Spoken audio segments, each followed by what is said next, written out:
Mr. James Bean of Maine, USA, launched Spiritual Awakening Radio in September 1988 out of his pure love of the great masters and their teachings.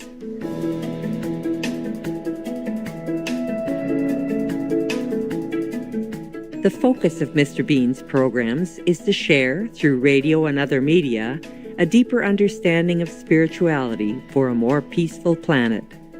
He is also a mystic explorer of the inner heavenly light and sound of God, and a devotee of the spiritual path from India known as Sant Mat. It is a great privilege that Mr. James Bean has accepted our invitation for an interview. In today's episode, our discussion with him will touch upon the subject of veganism, one of the most pressing priorities of the world at this time. Veganism is an absolute must, and on so many levels, of course, as so many people have already eloquently described. There was a cartoon that came out a few years ago, and the premise of the cartoon is, what if climate change was all a hoax? You know, we made the world into a better place, and all for nothing. But the whole point was that when we're doing the right thing for one reason, you know, we're doing the right thing for many, many reasons. And so when it comes to the vegan diet, you know, it's good for the health of the body. It's actually living up to the spiritual ideals of the spiritual masters. All the great advanced masters of the ages have been vegetarian or vegan. And in order to meditate, to get further in one's meditation practice, spiritual practice, of course, climate change, we already know. I was reading an absolutely terrifying article, a blog actually, by someone that's been on Supreme Master television before, about how necessary veganism is as a component to mitigating climate change. We can't prevent the tipping points unless veganism is on the table, you know, and I'm glad to see that veganism is becoming popular now, is getting adopted. It's definitely a requirement in order to mitigate climate change.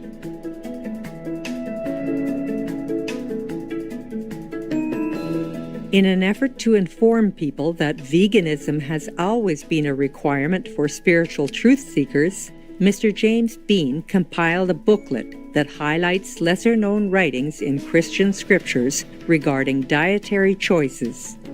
It's very long, divided into sections.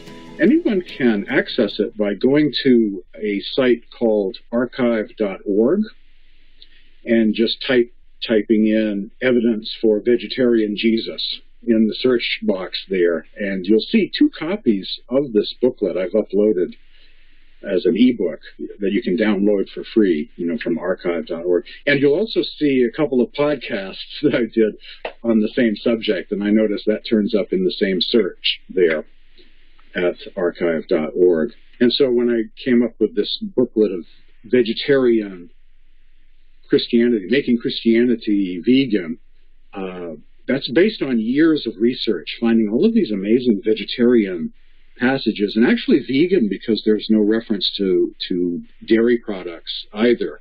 It's all plant-based references, and they can read up on the evidence for vegetarianism of Jesus, the apostles, John the Baptist as well, and later generations of Christians and Christian movements, Gnostic Gospels, of course the Essene teachings of Judaism. I've tried to put all of that together. It's got all kinds of different sections to it. You know, biblical vegetarianism, the vegetarianism of the Gnostics, vegetarianism of the Ebionites, which is just a fancy name for the Hebrew Christians or the original Jesus movement of Israel. We will pause now for a constructive message and return soon. Please stay tuned to Supreme Master Television.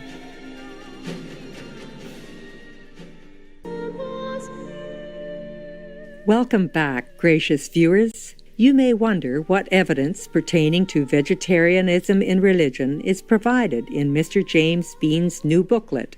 Let's hear Mr. Bean reveal some of the details. I've always collected these writings, for many, many years. I started off in Christianity. I have a Christian background and then went further to the East, got very interested in the teachings of masters and mystics. But I first started out, in Christianity and some of the Western mystics, some of those medieval mystics of Europe, and, they were quite deep as well. And so over time, I came upon these references to vegetarianism, in these writings. And so at some point, I just decided to compile in different categories, and document all of this. It's amazing. I don't remember what I had for lunch last Tuesday, but here we have passages that describe, the Apostle Matthew ate seeds and nuts, and you just have all of these references. John the Baptist ate carob beans, or flour ground from carob beans, made into cakes and all of this. There are all these amazing references. And it's just so surprising that most people don't realize that there is an extensive collection of vegetarian references. People have this sort of Sunday school notion about Jesus and loaves and fishes, and, and young disciples eating fish. But then the life of these disciples all kind of disappears into the fog. And as they go from new followers to mature teachers in early Christianity, all, what they had to say is all missing, is obscure. And most of these apostles, so-called 12 apostles, there are references to them being vegetarian. So there's no loaves with fishes or anything like that. They're advocating vegetarianism. And so I just felt like compiling all of these passages in different categories regarding the biblical tradition. And I'm doing this, sharing this, and plan on creating a series of podcasts based on this. I just have this sort of this sense that this will help those with Christian backgrounds or orientations to go vegan, because they will see this in their own tradition. It's there. It's been there for the last 2,000 years, but they've just had no support from their religion, and some of this material isn't easy to come by, but it's there, and that's the exciting thing, that it's that there's all of these passages, with quotes from different apostles, and of course the book of Genesis advocated a vegan diet, the original Garden of Eden. That's a vegan diet advocated there. And there have been mystical movements throughout history, within Judaism and Christianity that have advocated veganism or vegetarianism, in different forms over the years.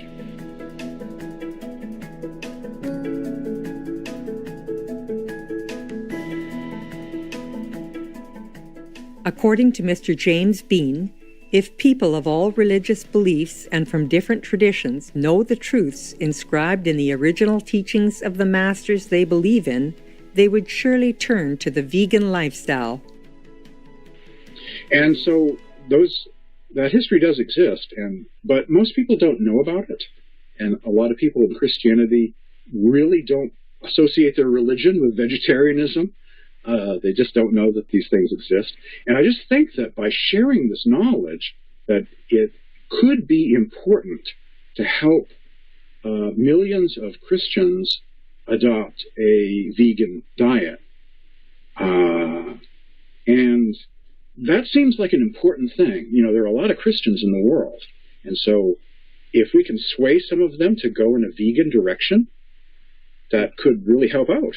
And this evidence exists, and, people may find some of the writings that I quote, in seminary libraries. These are all, scholarly kind of references that check out. And so it just feels important to share this knowledge with the world to encourage people to go vegan. And other people are working to do this, in the Sikh religion, in Buddhism, even in Islam, too. In finding a basis within their own faith communities to make the case for veganism to their populations, Muslims, Christians, Jews, Hindus have been vegetarian, but a lot of vegetarians are transitioning to vegan now.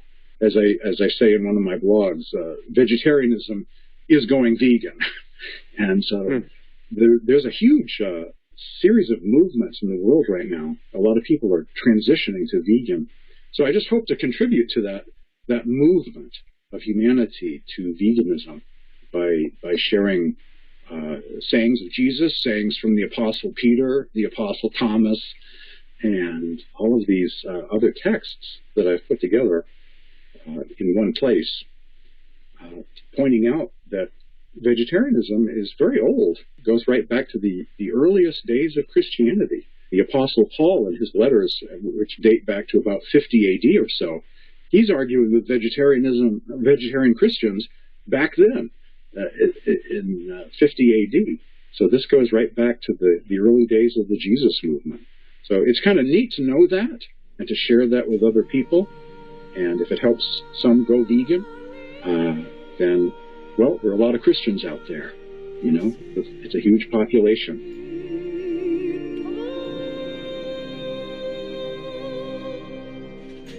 Supreme Master Ching Hai has contributed several times to further the good cause of Mr. James Bean and Spiritual Awakening Radio. In 2009, she offered $5,000 along with some of her books, DVDs, and CDs. In 2018, she also provided the English book series, The Key of Immediate Enlightenment, Volumes 1 to 5, along with other DVDs. Most recently, in 2019, Supreme Master Ching Hai gave $20,000 to Mr. James Bean and Spiritual Awakening Radio to lovingly support his veg promotion. Supreme Master Ching Hai is deeply grateful to the beloved God for all the financial help, comfort, and support to the afflicted and needy, and or any good cause over the years, as a humble vessel for His compassion and love toward His precious children. For more information on the booklet, Evidence that Jesus and the original Aramaic Christians were vegetarians, Uncovering a Vegetarian Jesus at the Beginning of Christianity by James Bean, please visit suprememastertv.com/James Bean-evidence-Jesus-was-vegetarian.pdf or email james@spiritualawakeningradio.com. For more information and quotes from masters, please log on to spiritualawakeningradio.com. Heroic viewers, it's a pleasure to have you with us today on Words of Wisdom.